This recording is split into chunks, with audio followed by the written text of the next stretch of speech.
आज मैं आपको उस अपमान का अनुभव कराऊंगा। आपकी पूरी सेना और महारथियों के समक्ष आपका वस्त्र हरण करूंगा।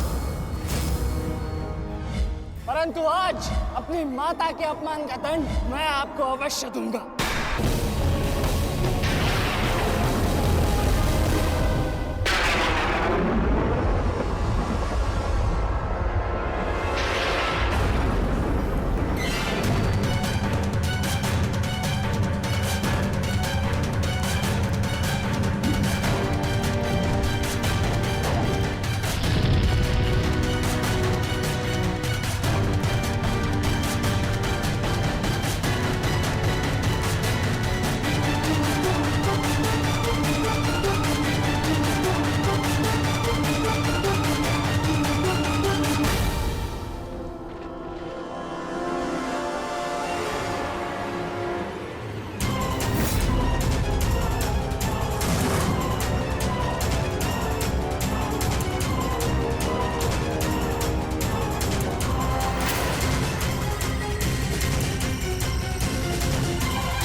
दुर्योधन, रुकिए ज्येष्ठ, ऐसा मत कीजिए। ये क्या कर रहे हैं आप? दुर्योधन, दुर्योधन, ये सब कुछ क्या है? आज के इस युद्ध में हमें विजय मिली है, फिर ये सब कुछ क्यों कर रहे हो तुम? ऐसी विजय जो अपमान की थाली में सजा कर मिले, ऐसी ही विजय से श्रेयस्कर है कि मृत्यु को पालूं। नहीं। मेरे जीवन में कभी मेरा इतना अपमान नहीं हुआ है। अब इस जीवन का और कोई मूल्य नहीं। मैंने ये युद्ध संपत्ति के लिए नहीं, अपने हट, अपने सम्मान के लिए बुलाई थी। अब जब सम्मान ही नहीं रहा तो इस विजय का मैं क्या करूंगा? मेरी सेना के सामने विश्व के महानतम योद्धाओं के रहते वो 16 वर्ष का बालक मेरे वस्त्र हरण कर गया और चेतावनी देकर गया है कि युद्ध में जब भी मिलेगा पुनः यही दोहराएगा। अब ये वस्त्र हरित दुर्योधन सम्राट बन भी गया। कैसे अपनी सेना से, अपनी प्रजा से आंख मिला पाऊंगा मैं? इस लज्जा के साथ मैं अब जीवित नहीं रह सकता। नहीं दुर्योधन, देखो अपने क्रोध पर काबू पाओ। देखो विजय हमारे निकट है दुर्योधन, मानो मेरी बात। छोड़िए मुझे मामाश्री, छोड़िए मुझे, अन्यथा इस अग्नि में मैं अपने आप से पहले आपकी आहुति दे दूंगा। छोड़िए मुझे। नहीं। छोड़िए, छोड़िए मुझे।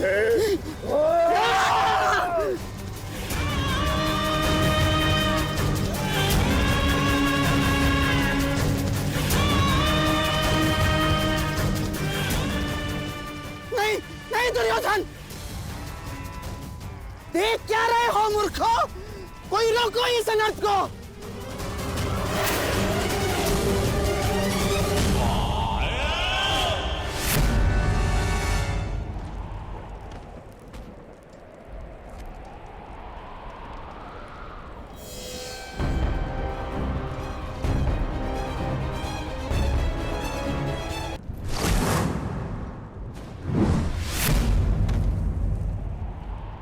ठहर जाओ मित्र।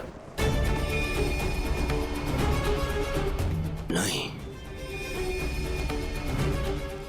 अब नहीं।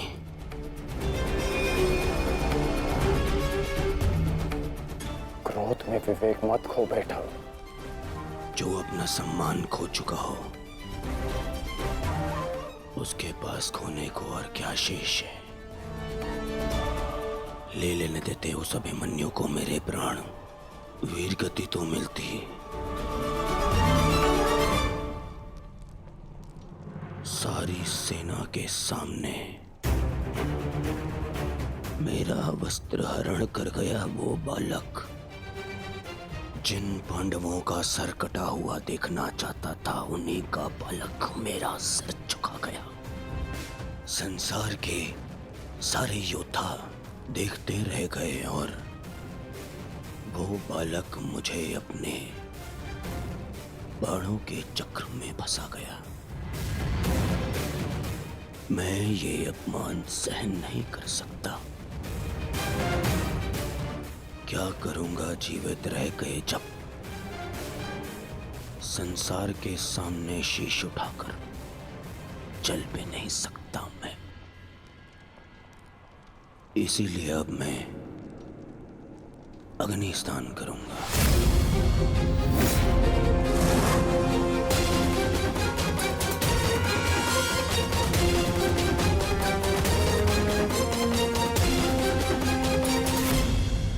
जो अग्नि यहाँ जल रही है, उससे कहीं अधिक अग्नि तुम्हारे पिता के हृदय में जल रही है। क्या तुम अपने 5 भाइयों का बलिदान व्यर्थ जाने दोगे?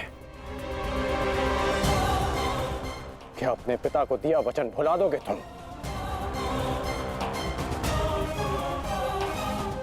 अपने चारों ओर देखो मित्र, क्या ये सब व्यर्थी अपने प्राणों के साथ खेल रहे हैं? जो वीर गति को प्राप्त हुए हैं, क्या उनका बलिदान व्यर्थ जाने दोगे तुम? तुम्हारे अनुज, तुम्हारे मामाश्री, तुम्हारे गुरुदेव, ये सब तुम्हारे सम्मान, तुम्हारे अधिकार के लिए लड़ रहे हैं, और तुम अपने कर्तव्य से मुंह मोड़ना चाहते हो। पूछो अपने सैनिकों से कि आज जो युद्ध में हुआ, कि क्या वो उससे लज्जित हैं, या वो कल युद्ध में उसका प्रतिशोध लेंगे? बोलो सैनिकों! प्रतिशोध लेंगे! प्रतिशोध लेंगे! प्रतिशोध लेंगे!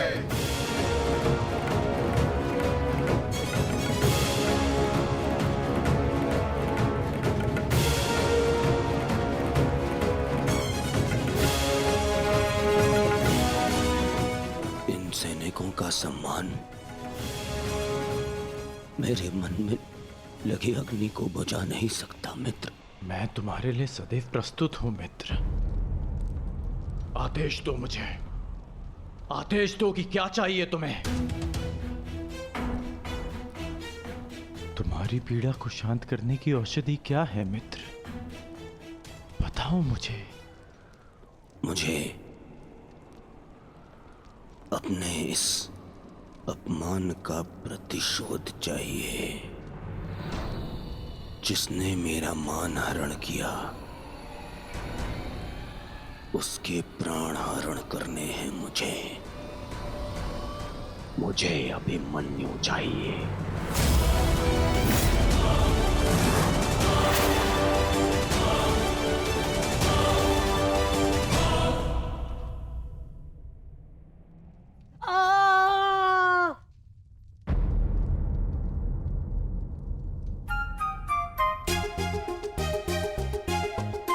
बहुत पीड़ा हो रही है ना इन्हें? पीड़ा? अभी तक मैंने इसके घाव को छुआ भी नहीं है। अभिमन्यु तुम्हें सताने के लिए उपक्रम कर रहा है उत्तरा। बहुत बुरे हैं आप। और तुम बहुत डरपोक। एक योद्धा की पत्नी के मन में इतना भय शोभा नहीं देता उत्तरा। ये घाव हमारे लिए आभूषण होते हैं।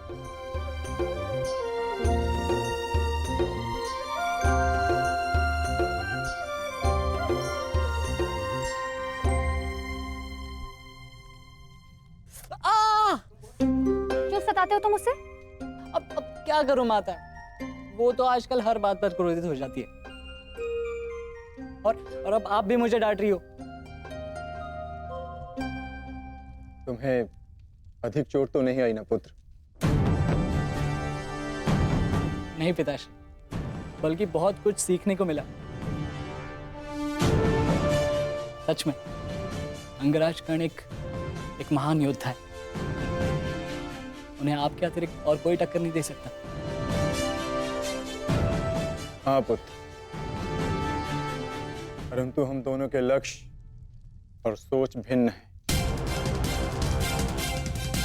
मुझे तुम पर गर्व है।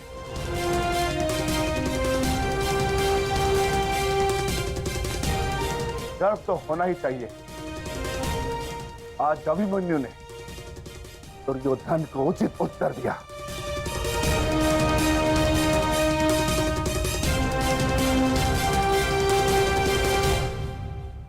सत्य अभिमन्यु, आज तुमने जो युद्ध भूमि में किया वो अद्भुत था, और मुझे विश्वास है कि कल का दिन इतिहास में तुम्हारा नाम सदैव के लिए अमर कर देगा अभिमन्यु।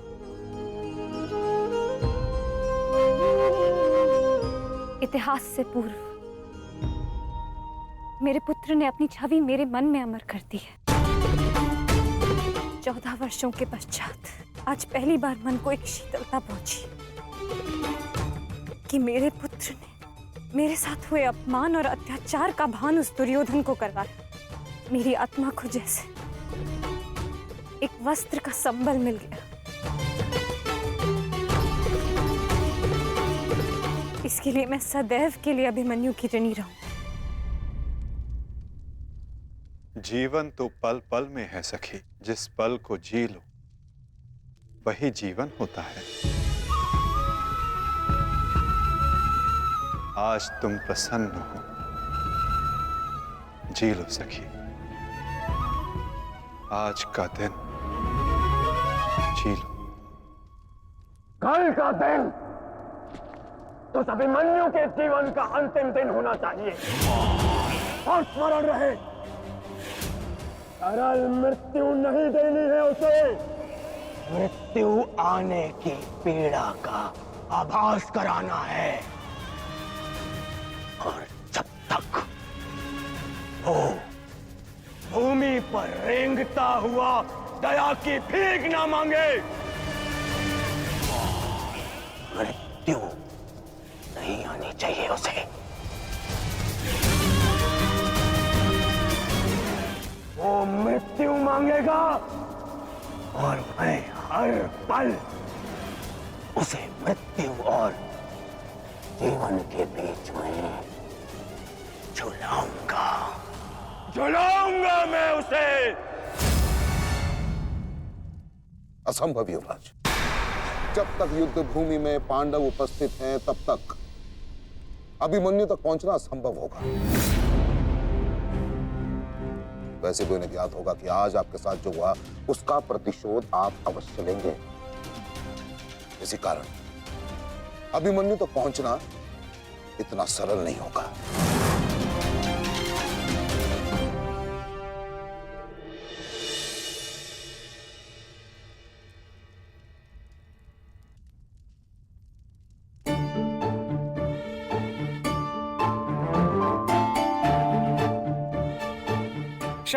क्षमा कर दो, भूल हो गई बस। अच्छा अब क्षमा भी कर दो। जिसने युवराज दुर्योधन का मस्तक झुका दिया वो आज तुम्हारे समक्ष सर झुकाए मना रहा है तुम्हें। देखो, किसी ने मुझे इस प्रकार सर झुकाए देख लिया ना तो मेरा बहुत उपहास उड़ाया जाएगा। पहले वचन दीजिए कि भविष्य में आप इस तरह मेरा उपहास नहीं बनाएंगे। आपको अनुमान भी है मैं कितनी भयभीत हो गई थी। अब इसमें भयभीत क्या होना उत्तरा? आप नहीं समझेंगे, मुझे आपसे बात ही नहीं करनी। तो ठीक है, मत बात करना, परंतु कल यदि लौटा नहीं ना तो पछताना नहीं कि दोबारा ऐसे मत बोलना आर्य। भाई खो चुकी हूँ, पति नहीं खो सकती। क्षत्रिय हूँ, अपने अधिकार लेना जानती हूँ। आपको लौटना होगा, क्योंकि इस बार केवल मैं नहीं, आपकी होने वाली संतान भी आपकी प्रतीक्षा करेगी।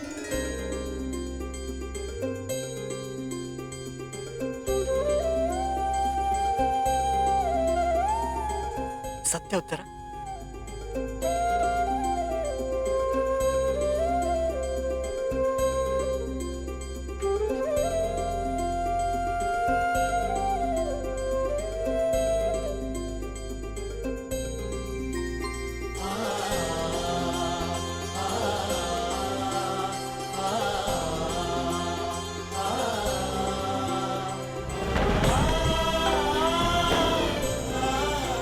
मैं मैं तुम्हें वचन देता हूं उत्तर, तुम और हमारी संतान सदा मुझ पर गर्वित रहेंगे। जानती हूँ आपकी संतान बहुत भाग्यशाली है, उसे अपने पिता की शौर्य गाथा सुनने को मिलेगी। गाथाएं विजय के साथ होती है उत्तर, और विजय अभी शेष है। युद्ध शेष रहे या न रहे, उस अभिमन्यु के प्राण शेष नहीं रहने चाहिए आचार्य। आप सेनापति तीरगत के वीर नरेश शर्मा, मध्य नरेश शैल्य, अश्वत्थाम आंगराज, इतने वीरों के होते हुए भी क्या एक बालक को बंदी बनाया नहीं जा सकता? तुम्हारे प्रतिशोध के लिए केवल कुशल योद्धाओं की नहीं, बल्कि एक उत्तम योजना की आवश्यकता है मेरे होने वाले सम्राट। हमारी सफलता एक उत्तम योजना में छिपी है।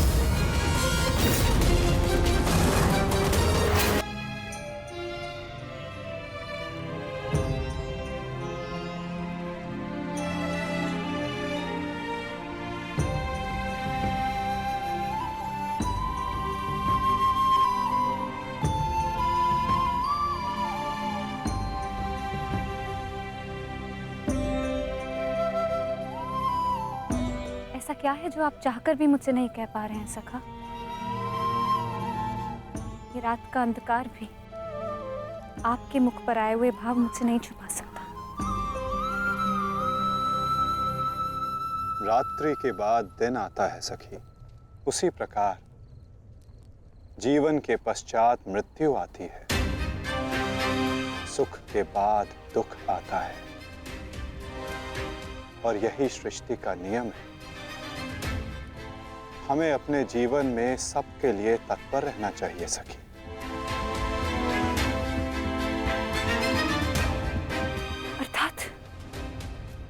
अर्थात जो मेरा भय है, क्या वो सच होने वाला है माधव?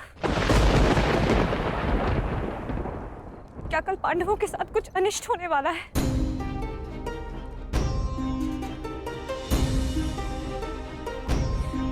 आप तो सब जानते हैं ना सखा। बताइए मुझे।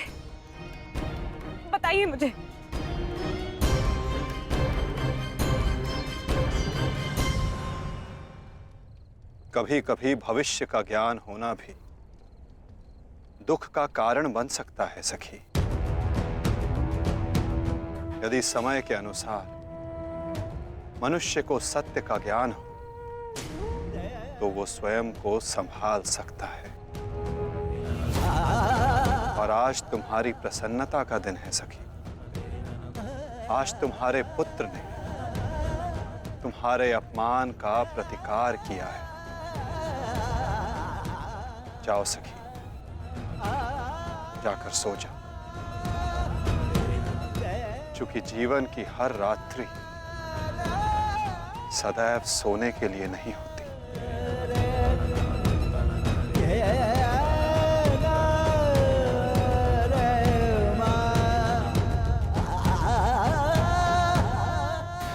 तब तक सो नहीं पाऊंगा जब तक मेरा प्रतिशोध पूर्ण ना हो जाए आचार्य। प्रतिशोध की आग में कोई और भी जल रहा है। युवराज दुर्योधन,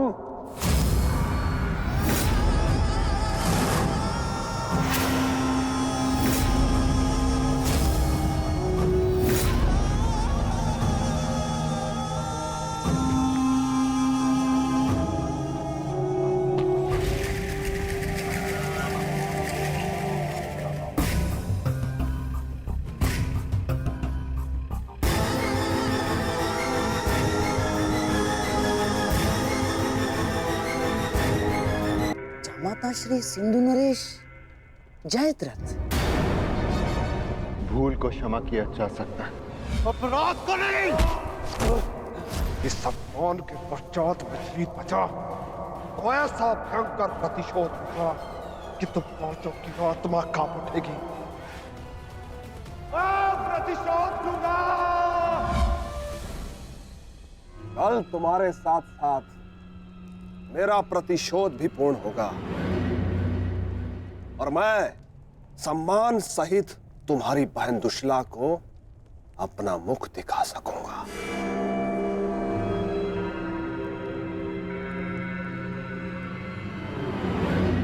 इतने समय आप कहाँ थे सिंधु नरेश?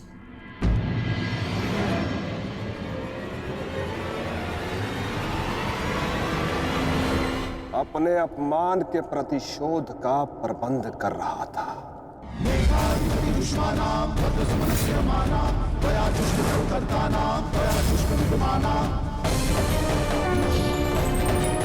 पुत्र जयद्रथ,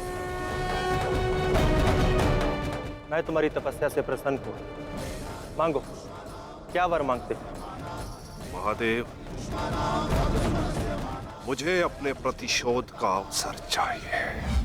शपथ ली है मैंने, जब तक पांडवों के अपमान का प्रतिशोध नहीं लूंगा तब तक मुकुट धारण नहीं करूंगा। और वो दिन कल आएगा वो दिन जब मैं पांडवों को ऐसी पीड़ा दूंगा कि वो जीवन भर नहीं भुला सकेंगे। महादेव का आशीर्वाद है मेरे साथ और मैं तुम्हारे साथ युवराज, तुम्हारी योजना और मेरा प्रतिशोध दोनों कल सफल होंगे।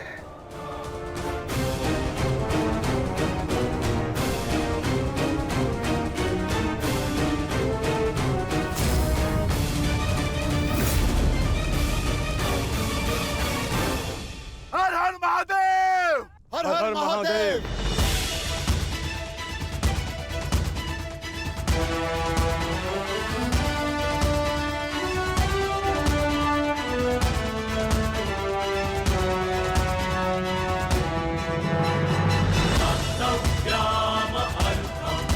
सर्वोत्तम बनो पुत्र,